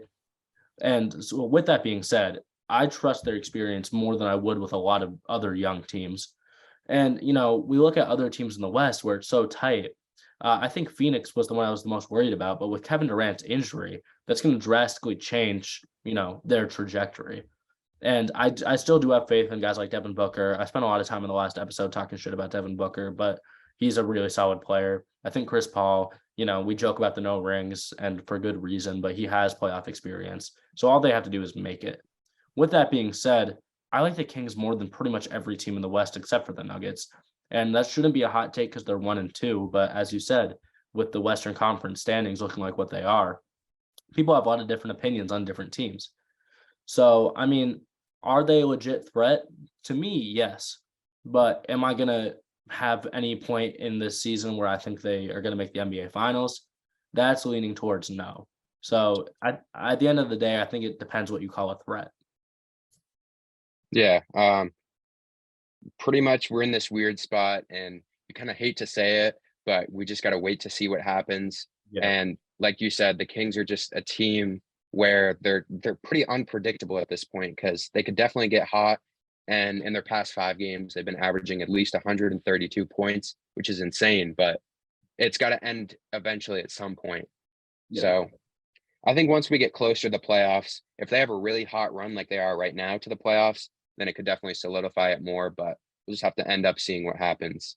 And then next, we'll go into the coach of the year candidates. I think overall right now, I kind of wanted to bring this up relating to the Kings, just because as of right now, I think there's a lot of teams that are good, but we did see LeBron the other day give Mike Brown kind of his nod for coach of the year. And he's just another superstar that has given him praise this year. And every single year we see an NBA team kind of get to a point where they're really good in the middle of the season and could be a surprise team, and most of them fizzle off. But the Kings have stayed in this spot. So as of right now, Mike Brown's my coach of the year. Yeah, and I think I went into this wanting to make a case for some other coaches, but you broke it down perfectly. Mike Brown just simply is the coach of the year. This isn't a team like, excuse me, this isn't a team like Utah, which has a good start of the year and then decides to, fade off and to be more like more like I'm getting popular. Anyways, to bring my point back together, Utah is one of those teams that came in halfway through the season and then fell off. And Sacramento is so much more than that. And that's because they have a coach with leadership such as Mike Brown. So I guess I agree with you is what I want to say. And then we have 2 more points. I'll go into the next one. Just the Warriors. I want to talk about them quickly. Do you think that they have an honest chance to win the finals this year? Honestly, no. And I think that's a hot take because the Warriors are a really good team. But, I think all they really have going for them right now is experience. And I think experience is incredibly important. But if we break down the roster, that's not a team that should be in the finals. And I know it's similar to last year, but with the difference in play of Klay Thompson, I think that's going to be a huge factor. And with Curry's injury history, this year has been really tough. When he's on the court, he's still been good, but he clearly hasn't been the Steph Curry we know, the Steph Curry that could single-handedly knock off the Celtics last year. It's just a different type of team. I still think they're good, but I guess I would say in years past, you knew what you would get from the Warriors. You knew exactly how guys like Draymond, Klay, and Steph would go out and play. And even in younger years of Jordan Poole's NBA experience, you kind of knew what you would get. They're just very unpredictable to me. Sometimes unpredictable is good. Unpredictable gets 7th seeds to beat 2nd seeds in the first round. We could see something like that happen. But I would not take an unpredictable team to be in the NBA Finals. It's just not how I would, manage that. But I want to hear your opinion on that. You wrapped it up pretty well. And I think the one thing that I look at when I look at this is they're 7-26 on the road as of right now. You can't win a championship like that, especially in the finals. And even if they made the finals, if they end up playing against a team like the Celtics, they're not going to win those road games. And having a road record that bad, last year they were able to win games on the road there and in the playoffs too in general. And they're a really good home team. That's why they're the 6th seed right now. With that bad of a road record, they basically have an opposite record at home just because you need to be that good. And you can't have a road record that bad and go into the playoffs and be confident. I don't care how good the team is. And they're not that great overall, just because we're at the point where teams have figured out that you can lock up Curry and Klay, or you can just limit them to 1. And the rest of the team just isn't that great. Jordan Poole has been on and off this whole year. Draymond, he's still playing the way that he normally plays, but they haven't had much help everywhere else. And we've seen their kind of hopelessness at center. We talk about the Lakers needing a center. The Warriors definitely need a center. And especially with their rotation of big men, it's just not going to fare well for them, especially a team like the Kings, who now have a star solidified big man. Yeah, and one thing I want to comment on that, I think that was a great point you just brought up. When the Warriors revolutionized small ball, it was really fun. But when the Warriors did that, they did it as a choice, not really because they have to. We're at a point right now with the Warriors where they have to. And I like Looney, and like I'm not even gonna pretend like they have a center besides him. They don't. You know, we see lineups where we have Kuminga running center, where coming out of the draft, Kuminga was closer to a shooting guard than he was a center. It's just a strange thing to me where small ball used to be fun because they used to have Draymond Green hitting threes on the arc. Draymond Green's offense has fallen off so much that you run small ball and all you're getting is Sabonis dropping 35. And I totally agree with your point when it comes to that. So I think that's another reason I couldn't put the Warriors in the finals right now. And so I've been going over these points just because I think we both knew that this last point was probably going to be the talking point of this episode. The MVP race, I think we can both agree right now, is Jokic's award, and that's it. So we'll move on to the NCAA. So a few weeks ago, I came on here, and I think you were surprised when we had our midseason awards that I kind of just gave it to Jokic without really any opposition. And at that point, I was kind of confident with it. But in the past 13 games since then, Embiid has been just playing on a different level. And looking at these games, coming back down 18 against the Bucks when they were on their 16-game winning streak. And he's been putting up stats like this all year. But we're at the point of the season where we usually see MVP players kind of put on that MVP performance. It's the same thing as like the Heisman, where you can have really good stats, but everyone looks to that moment where they're like, oh, that's your Heisman moment or that's your MVP moment. And Embiid has just been putting out those recently. In his past 13 games, he's just putting up insane numbers and shooting at insane clips, like 35 points, 11 rebounds at 77%. 66%, 57%. He hasn't shot a game below 57% in the last 13 games. And he's putting up numbers where 27 was his lowest points per game, like in a game. And he's just been putting up 35, 37. And a stat that I want to bring up too is he has 23 35-point games this season, where in the NBA, it seems like everyone's scoring a lot of points this season. As a center, this is absolutely insane. Years ago, if someone said like a center would do this, I would have been like, no, like shooting guards, point guards do that all the time. Like we just talked about with the Warriors playing small ball. But I'm going to stand on my high horse right now. And Joel Embiid should win this MVP, not for the reasons that Kendrick Perkins mentioned, but for the reasons on the court. Yeah, and I'm just gonna come out here. I said earlier I was feeling a little aggressive about the NBA talk, and I'm gonna stay pretty aggressive because I completely disagree. And it's not that I am not impressed by Embiid scoring. That's probably the most impressive part of this whole campaign for me. It's that the fact we compare Shohei Ohtani to MVP Russell Westbrook when you say Shohei will probably deserve the MLB MVP this year. What we don't understand is Jokic is doing what Westbrook did in that crazy MVP season that we always talk about 3 years in a row and better. I'm going to tell you 25, 12, and 10 is ridiculous. When Westbrook averaged the triple-double, we were all saying, he was one of the best seasons ever. Jokic is doing it from 65% from the field, 40% from three. He's only the fifth player ever to average a triple-double during a season, assuming he keeps up that pace. The Nuggets are my finals favorite. Jokic has been healthy. And once again, Embiid leads the league in scoring. I really understand. But Jokic is a better rebounder and not even close in the playmaking department. And that's just statistical at that point. That's not even my opinion seeping through. I mean, the efficiency is ridiculous. That's what the advanced stats nerds like to use for Jokic. I don't like to bring that up unless we really dig deep into it. But I also want to mention Embiid is one of the most underrated defenders in the league. I will say that, and I assume you agree with that too. He's an incredible defender, but when we really look at it, so is Jokic. Not to say that I think Jokic is a better defender than Embiid, because I would put Embiid above him in that category, but it's a lot closer than you think, especially for Embiid being the slow, awkward dude. Dudes are not putting up 40 on him. I will say, and I'm sure this will get brought up, Embiid has. And I agree. If we're talking a head-to-head one-on-one matchup, me personally, I would take Embiid, but we're talking the most valuable player in the league. And this is another thing. Is it the best player or is the most valuable? And I personally see the award at face value, the most valuable player in the league. And if it was best player, I would probably have Giannis for the last 6 years winning. But this is the most valuable player. In my opinion, he's on the finals favorite. on better efficiency than we've ever seen, averaging a triple-double, only the 5th player ever to do that. He is my runaway for the MVP. I think Embiid could be dropping 36 right now, and I still might have Jokic. It's just how I feel on that. I think I want to bounce back to a point overall, and you didn't really mention it specifically, but people are saying that Jokic should win this award just because he's playing well and he's on the #1 seed.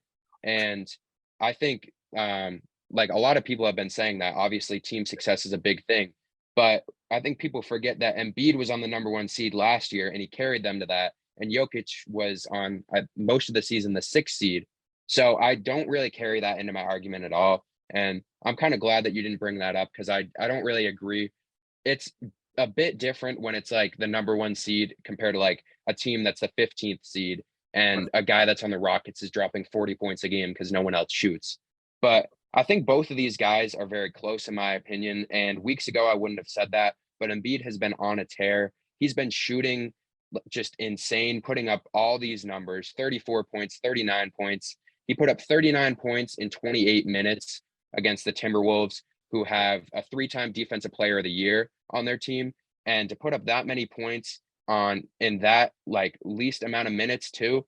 And he's still shooting 35% from 3 for a guy who has never been known as a 3-point shooter.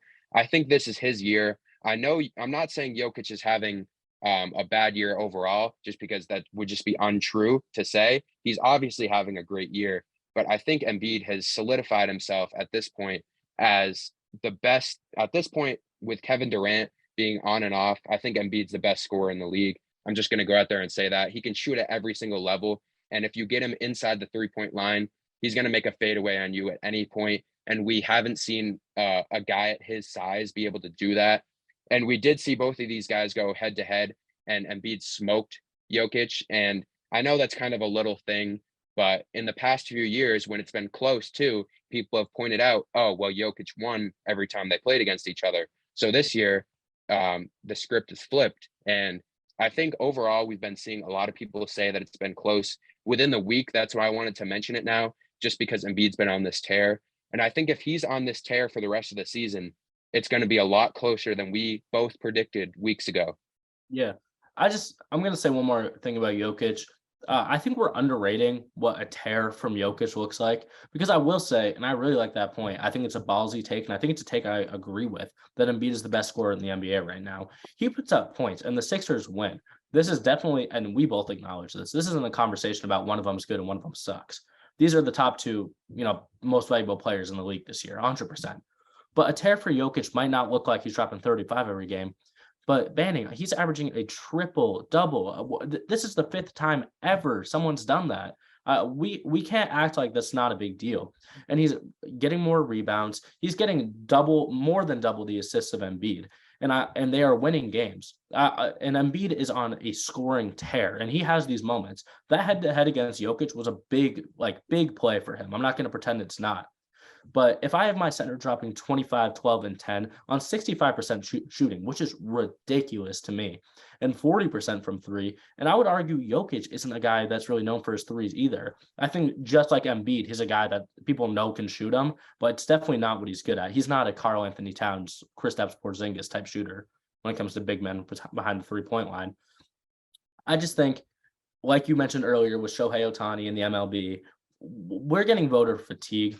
I mean, if we're talking about pure scoring and who, the best scorer every year is the most valuable player, then Kobe and Carmelo Anthony would be top 5 all time. And I would argue, and I'm going to, I'm doing you some justice too. I'm not going to pretend like it's as simple as that. Embiid is doing that while playing winning basketball on one of the best teams in the league. Like, there's no argument there. But if we're breaking it down, I mean, Jokic just is so much more impressive in a lot of categories that aren't scoring. So it just depends what you value at the end of the day. I think that's what it always comes down to. But it's going to be really hard for me to argue against Jokic unless Embiid, not necessarily steps up other parts of the game. But I think if he continues this tear, I'm not, set in stone. I'd be willing to change my mind. And it's gotten really close to me. But I think I have to come on here and vouch for Jokic just for the fact that if this was any other person that wasn't Jokic, like, let's say Sabonis decided to average these numbers this year, I think we'd be saying Sabonis is the MVP favorite right now. That's just my opinion on it. I mean, just if you look at it though, I would say you did say that Jokic is a lot better rebounder. I mean, he's averaging less than 2 more rebounds per game. But then obviously we look at it too, and I would say Embiid is, we both agree, obviously the lot better scorer. And when you compare like less than 2 rebounds to 9 more points per game, I think that's pretty big. And I know Jokic doesn't need to score, especially the way that that team's built. And Embiid's kind of the guy that needs to score on that team. So I do think obviously like Jokic could score a lot more if he wanted to and if he needed to, and he doesn't. That's why the assist numbers are up, because he's obviously a really good playmaker and he can get the ball around to guys that he needs to because that team is built like that.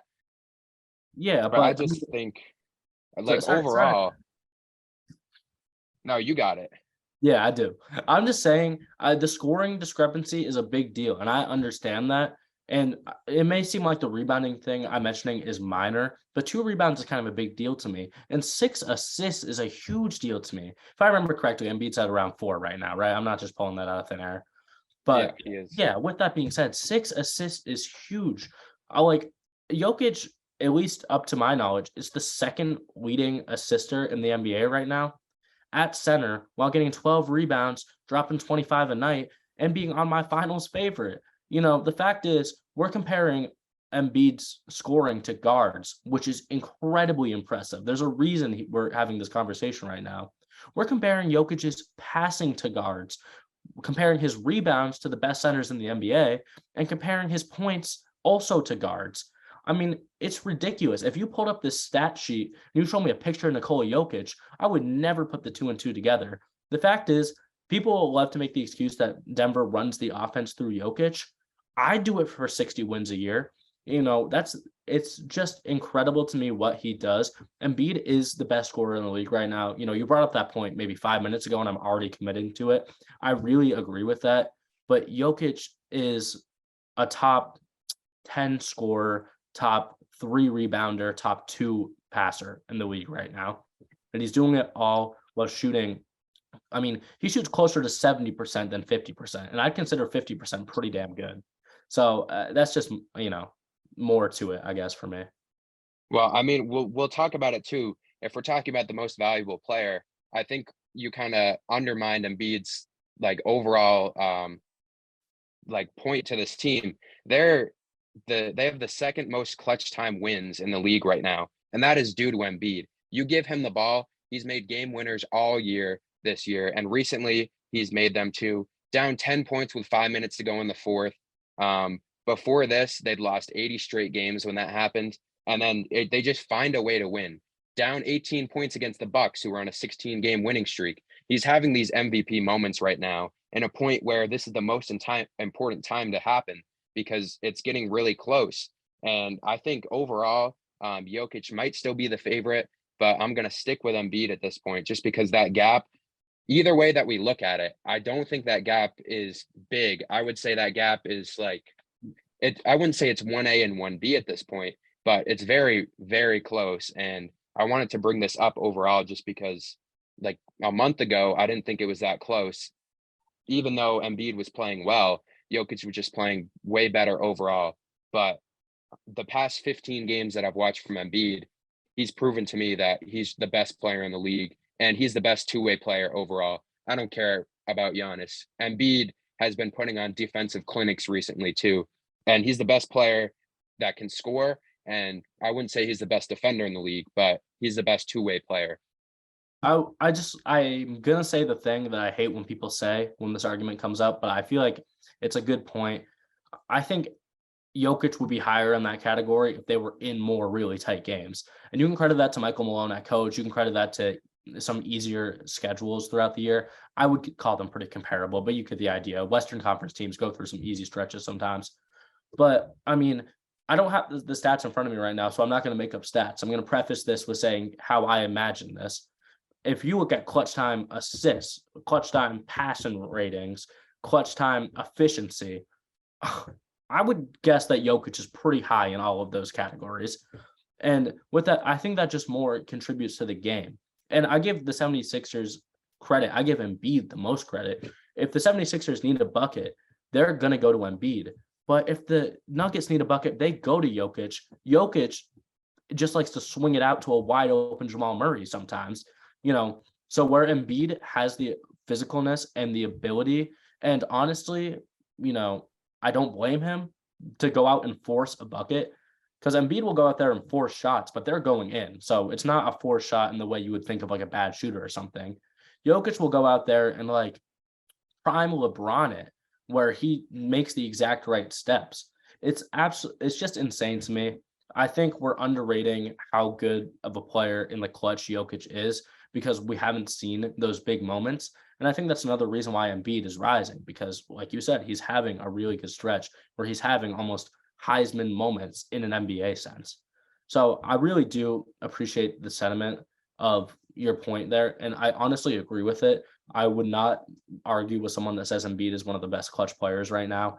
I just would like to say that Jokic is just as, maybe not as good, but very comparable in those categories.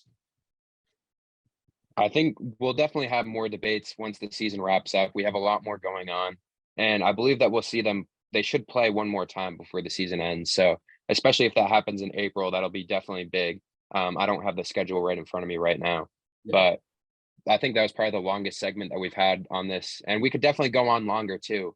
But I think overall, we can both agree that Embiid is the MVP.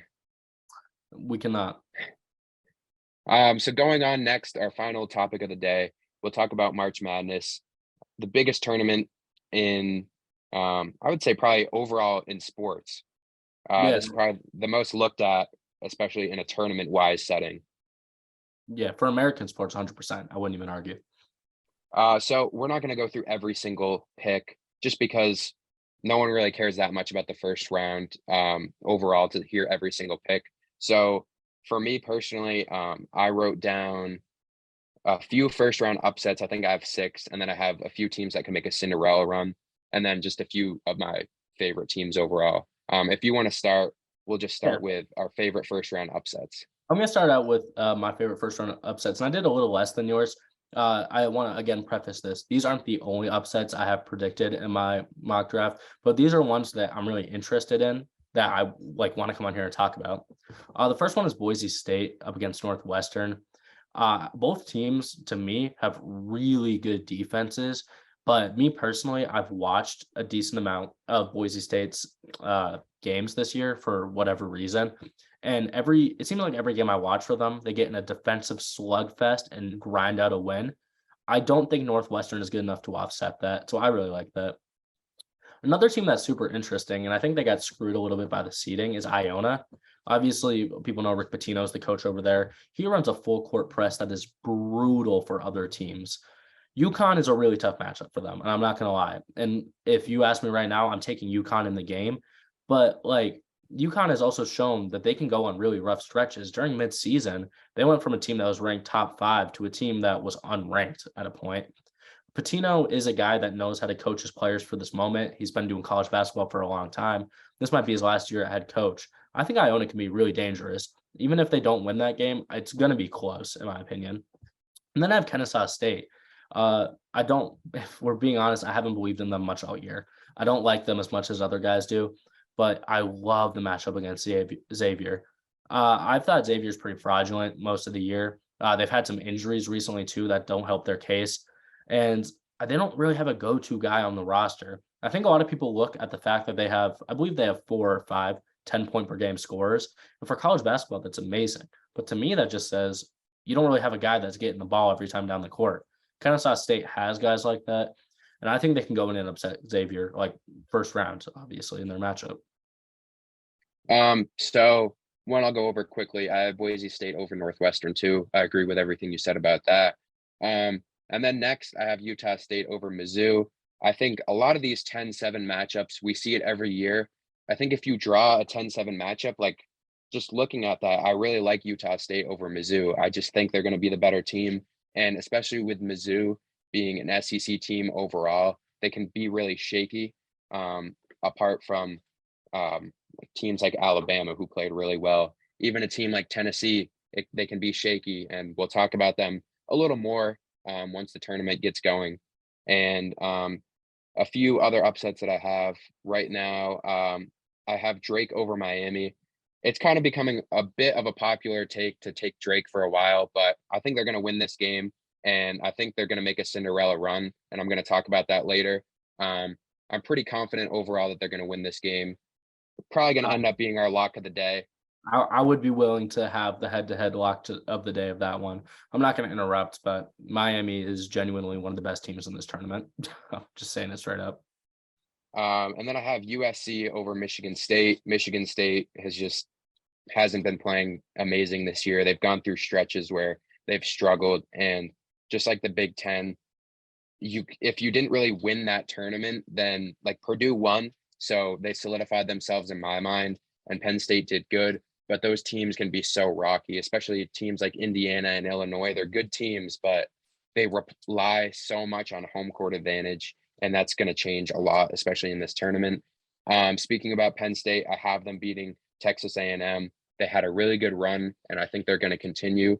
They're one of the best three-point shooting teams in the nation, and if they get hot, and especially with a guy like Jalen Pickett, who's a top 10 guy in college basketball right now, if he decides to go off, the combination of him with Andrew Funk, who played amazing in that championship game and just overall. And then I have Providence over Kentucky, and I just like Providence. And I think they're, at the end of the day, like sometimes I'm just going to pick a team that I like. So I'm going to take them. And especially with Bynum, this kind of his revenge game. So hopefully he can end up getting a win in that sense. Yep. Yes. That's kind of all my upsets. Yeah, I think you brought up some good ones there. I didn't mention a lot of those, but if we're talking about like my bracketology, I have a lot of those. That Penn State pick especially. I know you are a future Nittany Lion alumni and currently enrolled, I should have said, but I don't think there's much bias there. I think they're generally just a better team. Onto the teams that can make a Cinderella run, I put two, and they're not Miami, which I just mentioned, because I have them in a different category. But when it comes to teams that can make a Cinderella run, my go-to is VCU right now. They're really hot, and they're in a great part of the bracket to make a run. I think worst case scenario, they only really have to beat St. Mary's and either, I mentioned Iona, but I'm going to say UConn for now. Beating St. Mary's and UConn, which I think those are two good teams, but that is not scary compared to what I'm seeing from other squads that are put as low as VCU is.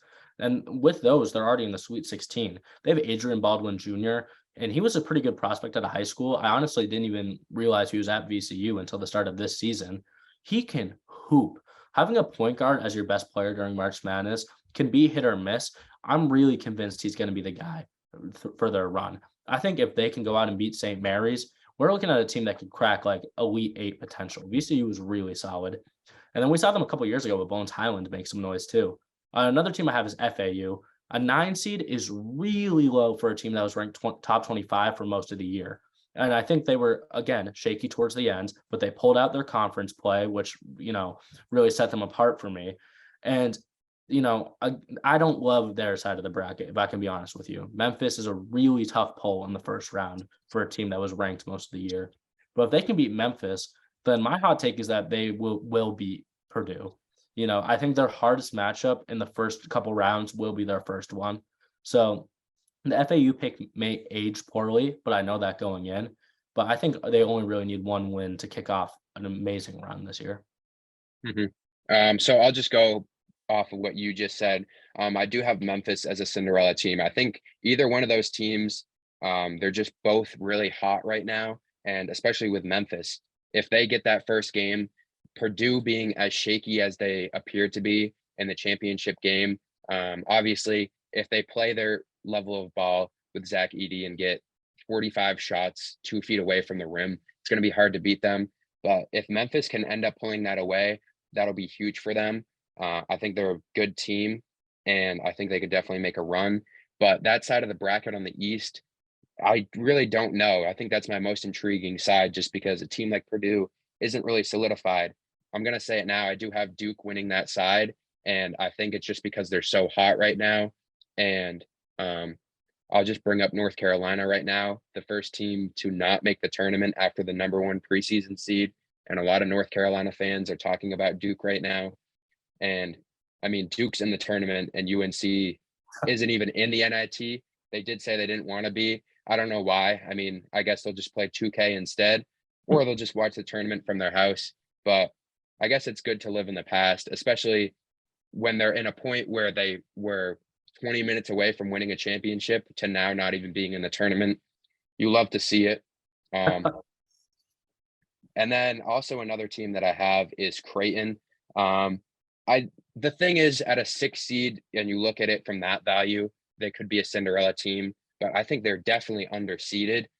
Just this season, they had a great season overall, and I have them playing against Alabama in the Sweet 16, and I do think they lose that game, but I wouldn't be shocked if they won that game overall.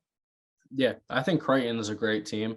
And as you mentioned, I only didn't put them here because it feels like they're one of the best teams in the tournament, which they genuinely are.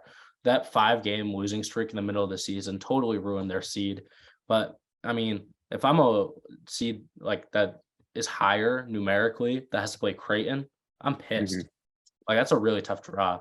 And this brings me to my favorites. I'm not gonna bank on these two teams too much because everyone knows I have Alabama.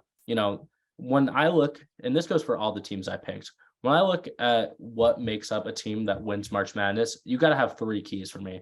You have to be able to prove that you can battle adversity. You have to have a good offense, and you have to have a stud player that could show out in the tourney. Alabama has Brandon Miller. Of all the teams in the whole tournament, they've had to go through the most adversity.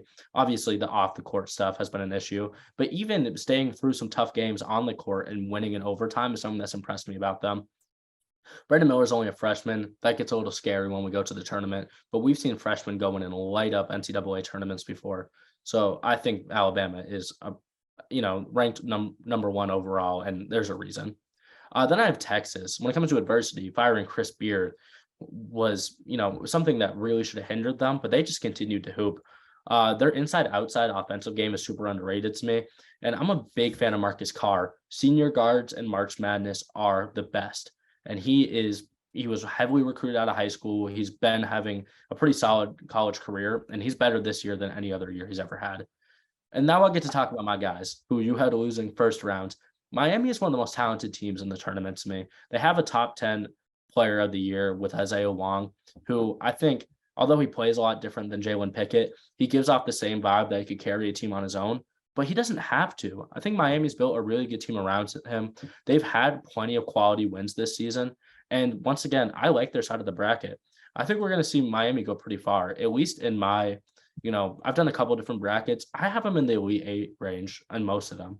I think they're a really good squad. So they might not be a conventional favorite, but when they go far, I don't think people should be surprised.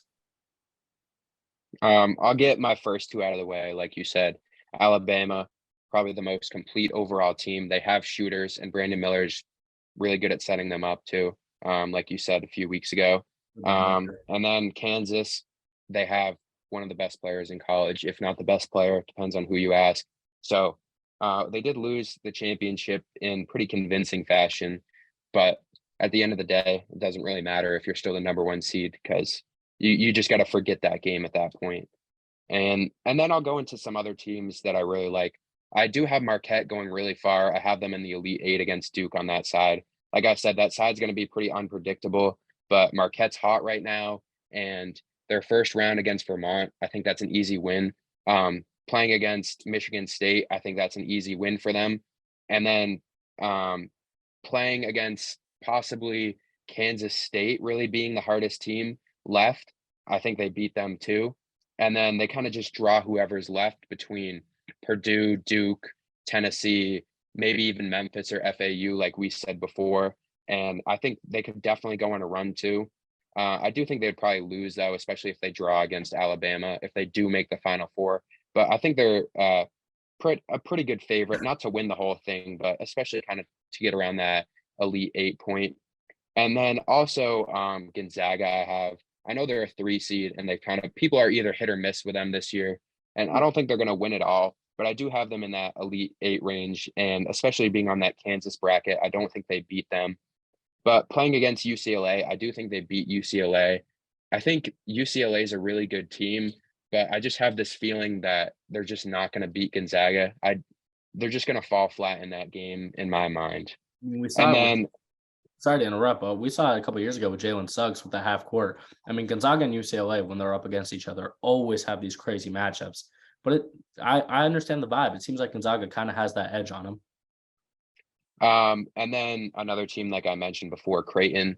I think they're going to have a really good run, and I think being a 6 seed is like criminal to them, and I think they're going to be kind of mad and take that out, especially on their side of the bracket too. NC State first round, easy win for them, and then if they draw Baylor, who I think they definitely will against UCSB, I think they win that game too.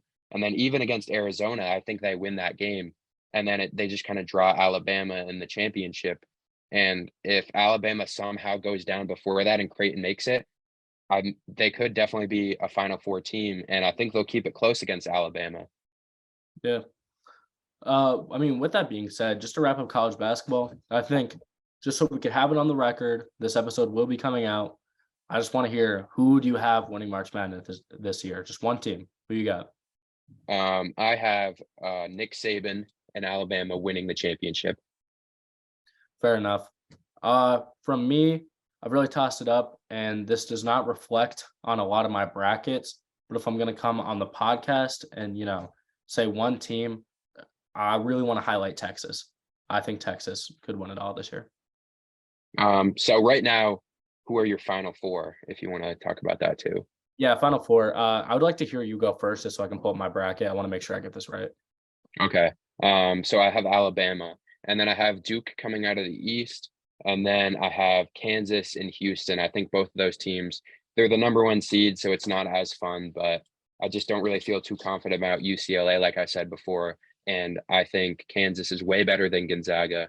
And then Houston and Texas, I have them in my Elite 8 game, and I think it's going to be close, but I think Houston pulls it out. Yeah. Pulling it up right here. Obviously, I would have Texas, and then I would have Kansas, and then, all right, making sure I get this right. I have Alabama, and then I have Duke, I have Kansas, and I have Texas. That would be my Final Four right now. And So we pretty much have the same, except I just have Houston beating Texas in the Elite 8. yeah, I mean, it sounds boring, but I think there's a weird perception that none of the higher seeds in March Madness ever do good because people are so caught up on upsets. That's not true. Last year, we saw a 1v1 matchup in the final. These good teams are ranked higher for a reason. Obviously, we're not going to see a Final Four with all 1 seeds, but predicting only a couple minor changes is not, a stupid thing to do. Yeah. And I think both of us having Duke coming out of the East is interesting to me, just because I thought that division overall is just so up there. Like Purdue should win overall, but I don't know. I don't really feel too confident about them. I would argue that the East is the hardest one. And maybe that's a hot take, but I'm genuinely looking at teams that could make the Final Four. Could. This is a big could. But we could see some juice from Purdue, Memphis, FAU, Duke. Tennessee has their moments. Kentucky's had moments. Providence has had moments. Kansas State is criminally underrated for a 3 seed. They're a really good team. I would say Michigan State, you talked about their downfalls earlier, but on, paper, they beat some of the best teams in the league. And then Marquette, I'm not a big Shaka Smart believer as a coach, but they're just a well put together team. I just named you 10 of the 16 teams that realistically could come out of there. Some more than others, but I would not say that about any other side of this bracket. So I'm really, obviously as a Tennessee fan, I was mad that we ended up in the East, but that's probably going to be the most competitive of all 4 divisions, in my opinion. Yeah. I think just overall, we could, like you said, there's so many teams that we could see come out of there. And I think that's going to be the most interesting division to look at too, just because whoever comes out of there, they've had those hard games already. And against teams like Kansas, who kind of, in my opinion, have a pretty easy path. UCLA and Gonzaga are good teams, but I just think they're better overall. So we'll just have to see what happens with that. And this will be posted before the round of 64. And then we won't have another episode until the Sweet 16. So we'll see the first 2 rounds go through. And then next week, we'll talk about the Sweet 16, and eventually that'll lead into kind of the Elite 8 and the Final Four. And we won't have an episode in between the Sweet 16 and the Elite Eight. I have the schedule up right now. This Elite Eight starts after the Sweet 16, but we'll probably do a post when the Sweet 16 comes around, because ESPN puts out their Sweet 16 brackets. So unless one of us has a perfect bracket up to that point, which I don't know if that'll happen, but Yeah, definitely not. I won't have a perfect bracket 2 hours after the first game starts.